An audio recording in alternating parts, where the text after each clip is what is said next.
So, pagtingin ko, tinapa, binilhan ko siya kasi wala na siyang kain. Ilang days na kasi wala ako dito. Tingnan nyo ha. 27 pesos na pala yung tinapa noon. Mga 15, 18, ganun. Wala, tarantar na. Makasamad tani. Wait lang. Ah.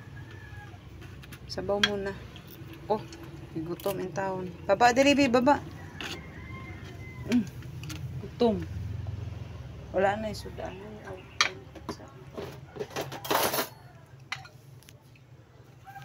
Baka na may minggay. Oy, ginutom ng kuha na to. Ano, tao ka nang lagi. Ayan, sabaw muna. Gutom. Bahin na to ni paraon niya na po ni Mingha.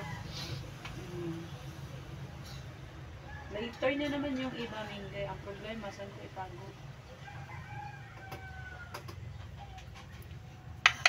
Ayan, happy eating.